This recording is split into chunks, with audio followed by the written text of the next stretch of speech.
What's going on, guys? This is Rob, and if you're enjoying the content here on my channel, then make sure you hit the like button and make sure you hit subscribe so you can help decide what direction the content on my channel goes in the foreseeable future.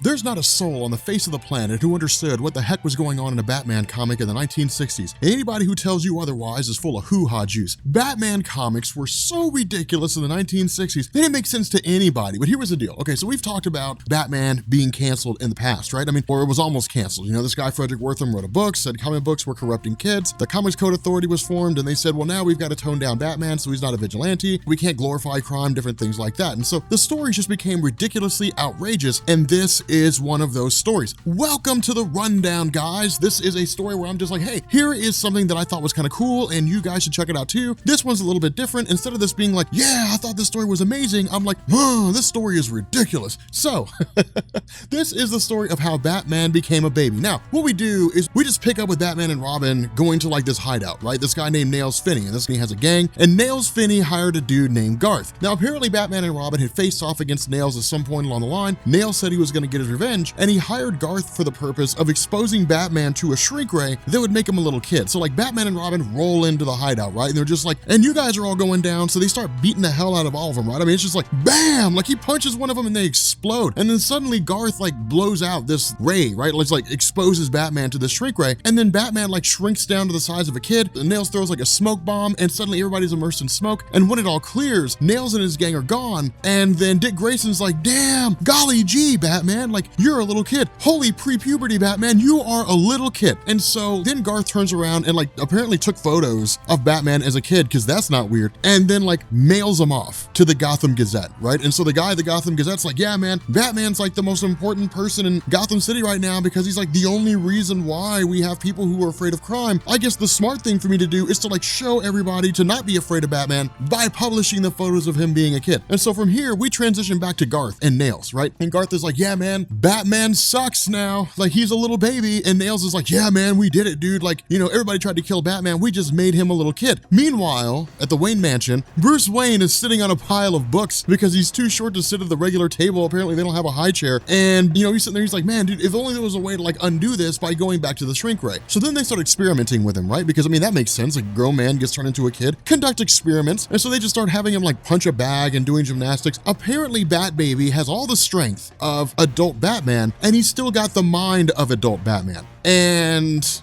the idea is to basically go back to the base of Nails Finney and then just like beat them all up. And so we basically have Batman, Bat Baby, if that's what you want to call him, Dick Grayson, they roll back over to Nails Finney, right? And like they roll in and just start like beating the hell out of like all these different criminals. Apparently the news is getting wind of what's going on. And they're just like, yeah, man, like Bat Baby's overcoming crooks. See, just because you're a kid doesn't mean you can't be a hero. Even if you were an adult and you were shrunk down to a child, despite the fact that that defies all laws of physics and is basically impossible, you can still be a superhero. Now, at this point, we pick up with a girl by the name of Kathy. I think it's Kathy Kane. She was Batwoman back in the 1960s. But unlike Kate Kane, as you're reading right now in the amazing run of Detective Comics, Kathy Kane was crazy. She was like this obsessive chick, right? She was just like, one day I'm gonna make like Batman / Bruce Wayne fall in love with me. And so she just like rolls into his house. Like she's the chick that like shows up in the middle of the night, you know, like, hey, Batman, let us get together and let's bump uglies. But Batman's like, dude, I do not want to have anything to do with you. You are a crazy chick. I can see the crazy in your eyes. And so when she shows up at the house, right, you know, she's like, hey, Alfred, is Batman here? Is Batman around? Can I get with Batman? You know, and he's like, yeah, he's just right over there in that other room. You can go ahead over to the library and you can wait for him there. Well, as soon as she turns a corner, it looks like Batman's making out with a chick. And she's like, oh no, my heart's broken, whatever. And so like she leaves. Well, they come to find out it was, it was Dick Grayson. This is genius. It was Dick Grayson and Bat Baby. They put up a cardboard cutout of a dude kissing a chick in order to trick Kathy Kane into believing that Batman was making out with some other chick. So she leaves with her heart broken, and then it's just kind of like, okay, let's get back onto the raps again. Let's start fighting people. Lest we also forget, there is a moment where Bat Baby is on a swing. I think we just need to acknowledge that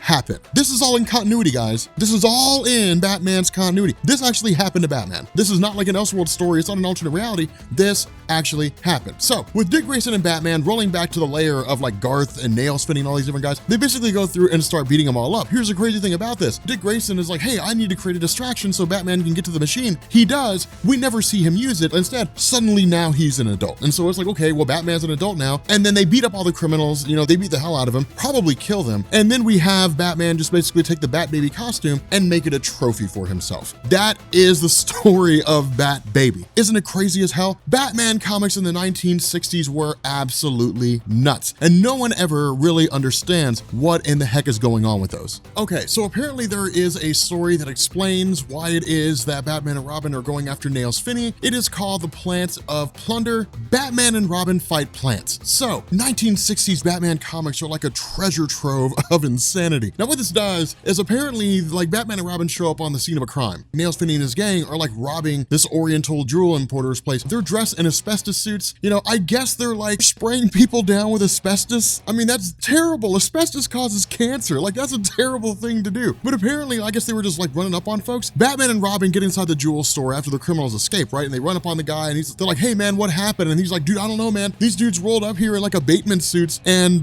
they just potted a plant. And then this plant grew almost instantaneously and just started like blowing heat towards the safe, and the safe cracked, and then they made their escape. Not only that, while Batman's able to grab a couple of seeds and go back to like the Batcave and try to figure out how to make them grow, but can't. Apparently this gang, Nails Finney's gang, is like running around and using plants for like a multitude of purposes. Apparently these are like Swiss Army plants. Like these things can be used for like any number of things. Sometimes they make stuff blow up. It's absolutely insane. But we end up having this guy that apparently has amnesia that shows up to Commissioner Gordon. It's like, hey man, you know, this guy had these weird seeds in his pocket. We have no idea who this dude is. Well, then in the middle of all this whole conversation, Commissioner Gordon gets a call from like a cop, you know, who's like, yeah man, these guys were like hauling ass down the road. They ran us off the road and they destroyed our car. We need you guys to respond. And Batman's like, well, how did they destroy your car? And he's like, well, I don't know. They threw seeds out the window, then the things grew into these giant trees and now they destroyed the road. So Batman flies off in the Batmobile, right? Which is awesome because basically Batman tricked out a 1960 Buick Deuce and a quarter and turned it into the Batmobile. All right, he goes chasing down with these guys, and then these guys start throwing seeds out the window and like making them grow. They turn into giant plants. So like Batman and Robin are like fighting plants, trying to get to these guys. When they make their way, apparently these guys had more plants. They threw them onto the ground and then like it froze the waterfall. So it turned into a wall that they could climb up. Dude, this is absolutely insane. Well, from here, somehow or another, the guy in the green suit is back with like Nails Finney's gang. I don't know how. 1960s Batman comics, don't ask questions. This dude has no idea what's going on. Nails Finney's like, hey man, you gotta give us more of that tonic that like makes these things grow so we can like fight off Batman and Robin. Cause like Batman and Robin are heading over there to their location, right? And it's like, we're gonna plant a bunch of these cactuses and we are going to have the cactuses like shoot their little barbs at Batman and Robin, and it's basically gonna take them out. Well, because of the fact that this dude doesn't know how to give Nails Finney or his guys the stuff they need, they just like push him out of the way and he goes flying into a wall. Come to find out, when this guy's head hit the wall, he regained his memory, his amnesia went away. This dude's an alien, all right? This guy's an alien from another,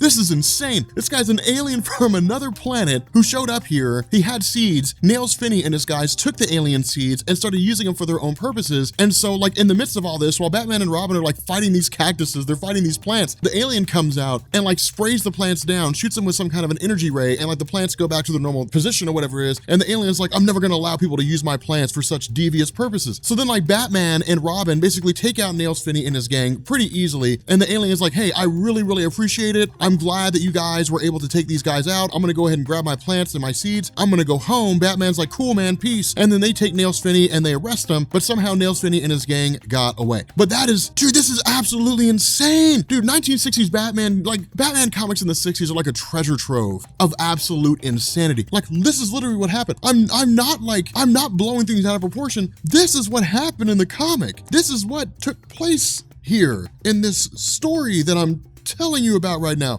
This is why Batman in the 60s was insane. But yeah, guys, if you're new here to Comics Explained, you want to see more insane Batman comics, be sure to hit the like button, be sure to hit the sub button, become part of the Rob Corps, and leave a comment down below. Let me know what you guys think about crazy Batman comics, because there's a lot more where this came from. Like, there's stories where Batman's killed guys. Batman's done some insane stuff. There's the rainbow Batman costume, the one where he puts on like all these different rainbow costumes. Like, it's absolutely insane, Batman's comics back in the day. But with that being said, y'all, we're gonna bring this video to an end, and I will catch you guys later.